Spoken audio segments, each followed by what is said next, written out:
Hi guys, welcome to another episode of Pointy Not Sharp. Today we're taking a look at a very long bayonet. It's a Belgian model 1916/35. I believe they call it the FA bayonet as well. Got that really distinct shaped blade. Love it. Very big bayonet. I actually struggled quite a bit to get this in frame. I've got my camera all the way up on the tripod. Now, this bayonet was, in its original configuration, it was converted from the model 1916. It was made to fit the model 1889 Mauser bayonet. However, with this conversion, it's now made to fit the model 1935 and the model 1889/36 conversion. Now, that's according to all the sources I found were a little bit conflicting. So half of them said these were made for the model 1935. The other half said it was made for the model 1924. I've got Paul Kiesling's book here, fantastic book. He's pretty much said that it was made to fit the model 1924, the model 1924/30, and the model 1930. All three of those versions in rifles and carbines. And from what I can tell, it will fit them all, but I'll get into that very, very shortly. Hopefully, I can clear this up eventually. There's a book out there by Anthony van der Lindens, published in 2016, called FN Mauser Rifles. If I can get my hands on a copy of that, that might clear it up. Or if any of you have it, feel free to comment below and correct me where I make any mistakes, because it's a little bit confusing. Anyway, the original model 1916 bayonets, which is essentially identical to what we have here, except for one small variation that's not really externally visible from where you are, were made from 1916 to 1918, and are manufactured d'Armes de l'État. My Belgian sucks, I probably got that hell wrong. Translated to English, that's the Arms Manufacturing of the State, or MAE. And they weren't actually made in Belgium, because during World War One, they had to relocate their manufacturing facilities out of Liège, Belgium, in 1914 when the Germans came. So they were actually made in a factory in Birmingham in England, and they're also made in Calais in France.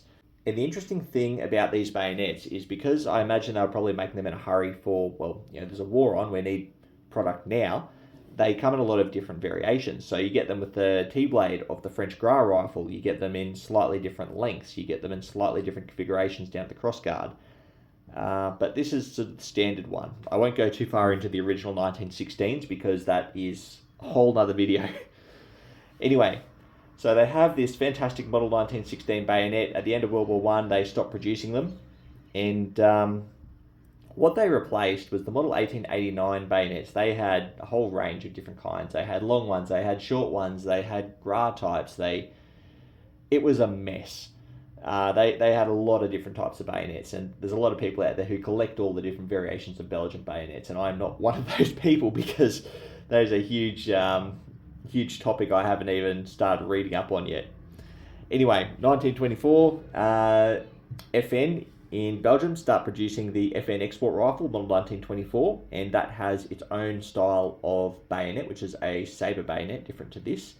And what is different about that bayonet to this one is this one has the original 17.5mm muzzle ring, whether the new style of bayonet, or the new style of rifle, has a muzzle of 15.5mm. So they had to bring down the muzzle ring diameter by 2mm to make bayonets fit. So we've now got two different sized bayonet muzzle rings in service at the same time. That's a little bit confusing. Now, this is where I get a bit confused, because Kiesling says that that's when they changed these and brought the muzzle ring down by putting a bushing in there. But every other source I found said that no, they waited until 1935 when they adopted a new rifle, being the model 1935, for Belgium service. And that's what I'm more inclined to believe. I think the 24 was for export, the 35 was for Belgian service, and that's when they converted their pre-existing bayonets to the new muzzle diameter of 15.5mm. So, if you have a look in here, you really can't see it too well, but maybe this side, yeah, There's a little line there going around the diameter. You can see where they've pushed a 1mm bushing in, and 1mm takes 2mm off, so 1mm either side. So in 1935 we've got our new rifle, and they also started converting the previous model 1889 rifles into model 1889/36 rifle. And I assume that's when these bayonets have also been converted, because they no longer have the need for the old style of muzzle. They've got the new, smaller, lighter ones. Now, apparently at the same time, they also manufactured a couple of these brand new with shorter blades. I think it was 248mm blades, whether these are about 440 to 448. This one is 440, but if I have a look at the tip, I can see a little bit's been taken off there from where it's probably snapped off in use. Now, the model 1935, I don't have access to one of them, but I've got an FN49, and I assume the model 1935 looks similar to this, just with the higher crossguard like we have here. And these stayed in service for a number of years until, after World War I, they were replaced in service by the FN49. Fantastic rifle, and comes with a fantastic bayonet, which is essentially the same, just substantially shorter. Highly underrated bayonet. Get one if you don't have one. I love them. Now, history aside, we'll jump into the construction. So as you can see, we have this like épée style of blade where it's nice and long, and we've got this distinct cruciform style where we've got a blade either side and then a flattened edge on the top of either side, sort of milled out on each side like that. Then moving down, we have a really high muzzle ring. Sorry about that, just had to stop filming for a second because someone drove past on a really, really loud motorbike. You can still hear him in the background, he's like a kilometre away now. Anyway, we've got a very highly set muzzle ring with our inserted 1mm bushing. Then we have a full tang with two really generously large wood grips retained by two screws that standard with bayonets, you need a proprietary tool to remove, but you could probably make your own, not too difficult.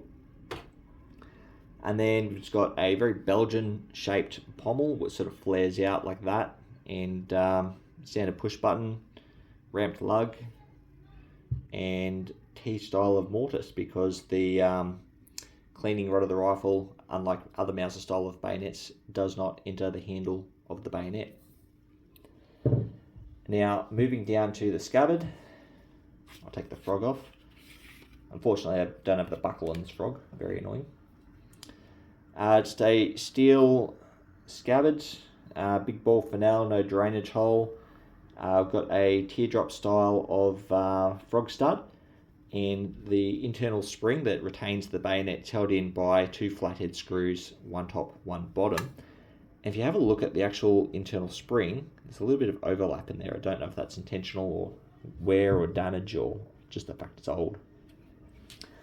And the frog that was used with these is just a leather frog. Has a comically large hilt strap, and I believe that that was intended to be used with gloves, so it was easy to remove in the cold. Got a couple of rivets, belt loop, and then originally it has a little buckle here, but that is long since snapped off. I actually bought this frog years ago for like a couple of bucks, and it's just been sitting in a drawer, and then got this one recently, or my mate got this one recently, and I was like, we got the frog for it, perfect. Now finally, we'll jump into the markings. There are quite a few markings, but I can't make much sense of most of them. So, on the right crossguard, we have a 4-digit serial number, and then on the left ricasso, we have a V, and I don't know if the V is a manufacturer's mark or an inspection mark or what that is. And then we also have a bunch of little inspection marks all over the place. We've got a little H in a circle on the crossguard. We've got a little C in a circle on the reverse of the push button. We've got a little C on the wood grip. And then we've got another little mark here, which I can't quite make out. Similarly, on the scabbard, well, the only marking we have here is one little stamp that I can't really make out on the ball for now. And that's really all the markings I've come across on these. I have seen reference that other people have come across unit markings on them. I've seen the unit markings on the stud, on the scabbard. I haven't seen any on the bayonets, but I wouldn't be surprised if they were placed on there as well. Anyway, that's pretty much all of the information I was able to track down on the Model 1916/35. I might do another video shortly of just the Model 1916, but I wouldn't mind getting another variation or two before I do that. But that is in the works. Anyway, guys, as per usual, if I've made any mistakes, please feel free to correct me below. Chuck some information down in the comments. I'm sure we'd all love to find out what you have to say. And thanks for watching.